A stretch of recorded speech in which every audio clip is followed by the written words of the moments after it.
مرد حضرات تو مساجد میں جاتے ہیں، تو کتنی مرتبہ ہم سنتے ہیں کہ مسجد میں آج ایسا تھا ویسے تھا، یہ صفائی نہیں تھی وہ ستھرائی نہیں تھی. تو کیا جو اسپیسیفک لوگ ہیں انہیں ہی کی ذمہ داری ہے کہ وہ صفائی ستھرائی کریں؟ اللہ کا گھر وہ صاف نہیں کر سکتے؟ تو فضیلت کیا ہے مساجد کو صاف ستھرا رکھنے کی؟ کہ حضرت انس رضی اللہ تعالیٰ عنہ فرماتے ہیں کہ نبی کریم صلی اللہ علیہ وآلہ وسلم نے فرمایا کہ مسجد میں تھوکنا گناہ ہے، اور اس کا کفارہ کیا ہے؟ اسے دفن کر دینا. دفن کرنے کا مطلب اس کو صاف کر دینا. بخاری شریف کی روایت ہے. حضرت ابو ہریرہ رضی اللہ تعالی عنہ فرماتے ہیں کہ ایک کالی عورت مسجد میں جھاڑو دیا کرتی تھی، وہ فوت ہو گئی. آپ نے جب اسے نہ دیکھا تو لوگوں سے اس کا حال پوچھا. انہوں نے کہا وہ تو مر گئی ہے. آپ صلی اللہ علیہ وآلہ وسلم نے فرمایا تم نے مجھے خبر کیوں نہ دی؟ چلو آپ اس کی قبر بتلاؤ. پھر آپ اس کی قبر پر گئے اور نماز پڑھی. بخاری شریف کتاب الصلاۃ میں اس کا ذکر موجود ہے. عورت بھی جا کے صفائی کیا کرتی تھی. حضرت انس بن مالک رضی اللہ تعالیٰ عنہ فرماتے ہیں کہ ایک مرتبہ ایک گوار آیا اور مسجد نبوی کے ایک کونے میں پیشاب کرنے لگا. لوگوں نے اسے جھڑکا. صحابہ اکرام بڑے ہیں کہ اس کو مارے، یہ کیا کر رہے ہو؟ جب وہ پیشاب کر چکا حضور نے کیونکہ روک دیا تھا، وہ پیشاب کر چکا تو آپ نے صحابہ کرام کو حکم دیا کہ اس جگہ پانی کا ایک ڈول بہا دیا جائے. اور دوسری روایت میں کیا آتا ہے، جب وہ اعرابی پیشاب کر چکا تو آپ نے اسے سمجھایا کہ یہ مسجد اللہ کے ذکر کے مقامات ہیں، بولو براز کے لیے نہیں، لہٰذا انہیں صاف ستھرا رکھنا چاہیے. حضرت جابر بن عبداللہ رضی اللہ تعالی عنہ فرماتے ہیں کہ آپ صلی اللہ علیہ وآلہ وسلم نے فرمایا کہ جو کوئی اس درخت یعنی لہسن کو کھائے وہ ہماری مسجد میں نہ آئے. تو مفسرین کہتے ہیں کہ میں نے حضرت عطا رحمۃ اللہ علیہ فرماتے ہیں میں نے جابر رضی اللہ تعالیٰ عنہ سے پوچھا کچی لہسن مراد ہے یا پکی ہوئی؟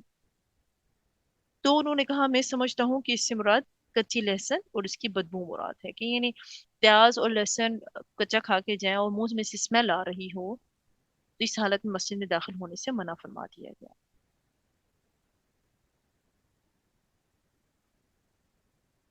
صائب بن یزید رضی اللہ تعالیٰ عنہ فرماتے ہیں کہ ایک دن میں مسجد نبوی میں کھڑا تھا، کسی نے مجھ پر پتھر پھینکا. کیا دیکھتا ہوں کہ وہ حضرت عمر رضی اللہ تعالیٰ عنہ ہیں. انہوں نے مجھے کہا جاؤ فلاں دو آدمیوں کو میرے پاس بلا لاؤ. میں انہیں بلا لایا تو حضرت عمر رضی اللہ تعالیٰ عنہ نے ان سے پوچھا تم کون ہو اور کہاں سے آئے ہو؟ وہ کہنے لگے ہم طائف سے آئے ہیں. حضرت عمر رضی اللہ تعالیٰ عنہ نے فرمایا اگر تم شہر مدینہ کے رہنے والے ہوتے تو میں تمہیں ضرور سزا دیتا. تم رسول اللہ صلی اللہ علیہ وآلہ وسلم کی مسجد میں اپنی آوازیں بلند کرتے ہو، شور مچاتے ہو. تو مساجد میں شور کرنا، اسی لیے تو بچوں کو لے جانے سے منع کیا جاتا ہے کہ بچے نہ سمجھ ہوتے ہیں. ایک وہ شخص جو پاگل ہے، مجنوں ہے، دیوانہ ہے، جس کو کچھ معلوم نہیں ہے، وہ تو وہاں کب تقدس پامال کرے گا. بچے دوڑیں گے، کھیلیں گے، دنیاوی باتیں کرنا، فتنہ و فساد پر مبنی باتیں کرنا. تو مساجد اللہ کے ذکر کے لیے ہیں، انہیں اسی مقصد کے لیے ہی استعمال کرنا چاہیے. تو بالخصوص اللہ سبحانہ و تعالیٰ نے بیت اللہ شریف کے حوالے سے فرمایا کہ اس کو طواف کرنے والوں، اعتکاف کرنے والوں، رکوع اور سجدہ کرنے والوں کے لیے پاک صاف رکھیں. آج آپ دیکھتے ہیں کہ وہ بہت پاک صاف جگہ ہیں، اور اسی کے ساتھ ساتھ ابراہیم علیہ السلام اور اسماعیل علیہ السلام نے اللہ سبحانہ وتعالی سے جو ہے وہ کچھ مخصوص دعائیں مانگی. ایک طرف وہ اللہ کے گھر کی تعمیر کر رہے ہیں، اللہ کے حکم سے تعمیر کر رہے ہیں، دوسری طرف وہ اللہ سبحانہ وتعالی سے دعائیں کر رہے ہیں کہ یا اللہ اس شہر کو امن والا بنا. کوئی آبادی نہیں تھی، کوئی وہاں نہیں بستا تھا اس وقت جب ابراہیم علیہ السلام وہاں تشریف لے کر گئے. اللہ کے حکم سے آپ وہاں تشریف لے کر گئے، اپنی بیوی ہاجرہ علیہ السلام اور اپنے بیٹے کو وہاں چھوڑ کر آ گئے، پیچھے مڑ کر بھی نہیں دیکھا. تو وہ اللہ کی ایک نیک بندی ابراہیم علیہ السلام اللہ کے حکم کے مطابق انہیں وہاں چھوڑ آتے ہیں، پیچھے مڑ کر بھی نہیں دیکھتے کیا ہو رہا ہے کیا نہیں۔ بیگم صاحبہ نے 2 سے 3 مرتبہ آوازیں دی، کس کے بھروسے چھوڑ کے جا رہی ہیں؟ کوئی جواب نہیں، کوئی پیچھے نہیں مڑے، کسے سونپ کر جا رہی ہیں؟ اکیلی ایک ماں، ایک عورت اور ایک چھوٹا سا بچہ۔ تیسری مرتبہ انہوں نے پوچھا کہ کیا اللہ تعالیٰ کا آپ کو یہ حکم ہے؟ آپ نے فرمایا ہاں، مجھے خدا کا یہ حکم ہے۔ یہ سن کر انہوں نے فرمایا کہ پھر آپ تشریف لے جائیے، اللہ تعالیٰ ہمیں ہرگز ضائع نہیں فرمائے گا۔ ابراہیم علیہ السلام لوٹ جاتے ہیں اور بہت دور سے جا کر مقام سنیہ، وہاں سے نا سنیہ کی پہاڑیوں کے پاس سے نا مڑ کر دیکھتے ہیں، جب حضرت حاجرہ علیہ السلام کو پتہ نہ چلے کہ کسی نے مڑ کر دیکھا ہے، ان کی نظر وہاں تک نہ پہنچ سکے، وہاں سے مڑ کر دیکھا انہوں نے اور اللہ سبحانہ وتعالی سے دعا کی۔ کتنے سخت سخت امتحان دیے انہوں نے کہ ربنا انی اسکنت من ذریتی بواد غیر ذی زرع عند بیتک المحرم، کہ اے اللہ میں نے اپنے بال بچوں کو ایک غیر آباد جنگل میں تیرے برگزیدہ گھر کے پاس چھوڑا ہے تاکہ وہ کیا کریں؟ نماز قائم کریں۔ تو اے اللہ لوگوں کے دلوں کو اس کی طرف جھکا دے، انہیں پھلوں کی روزیاں دے، شاید کہ وہ بھی شکر گزاری کریں۔ اللہ کے حوالے کر کے اپنے اہل و عیال کو وہاں سے نکلا۔ بیوی کو بھی پتا چل گیا تھا کہ اللہ کا حکم ہے، وہ صابر اور شاکر وہاں بیٹھ گئی، تھوڑی سی کھجوریں اور پانی دے کر آئے تھے۔ کوئی بستر نہیں تھا، کوئی مکان نہیں بنا کر دیا تھا، کوئی یہ نہیں سوچا تھا کہ کوئی موذی کیڑا نقصان پہنچا دے گا، نہ یہ خوف آیا کیونکہ اللہ کا حکم تھا، نہ اس اللہ کی بندی کو یہ ڈر لگا کہ مجھے کوئی چیز نقصان پہنچائے گی یا ضرر پہنچائے گی۔ بغیر کسی خوف کے وہاں بیٹھی ہیں کہ جس نے یہاں رکنے کا حکم دیا ہے وہ ضیاع نہیں کرے گا۔ انشاءاللہ تعالی عز و جل اگلے سبق میں ہم تفسیر کے ساتھ ابراہیم علیہ السلام کی دعائیں جو انہوں نے کی بیت اللہ شریف کے لیے، حضور صلی اللہ علیہ وآلہ وسلم نے بالخصوص بیت اللہ شریف کے لیے جو دعائیں کی، مدینہ طیبہ کے لیے جو دعائیں کی، کیسے بیت اللہ شریف کو آباد کیا گیا، کتنی مرتبہ بیت اللہ شریف تعمیر ہوا، ہم اگلے سبق میں پڑھیں گے۔ اللہ سبحانہ وتعالی سے دعا ہے اللہ تعالی ہمیں پیارے مکہ و مدینہ کی حاضری نصیب فرمائے، عبادتیں، ریاضتیں، نمازیں خشوع و خضوع اور عاجزی سے ادا کرنے کی توفیق عطا فرمائے۔ وآخر الدعوانا ان الحمد للہ رب العالمین۔ سبحانک اللہم وبحمدک اشہد ان لا الہ الا انت استغفرک واتوب الیک۔ آمین ثم آمین۔ السلام علیکم ورحمۃ اللہ وبرکاتہ۔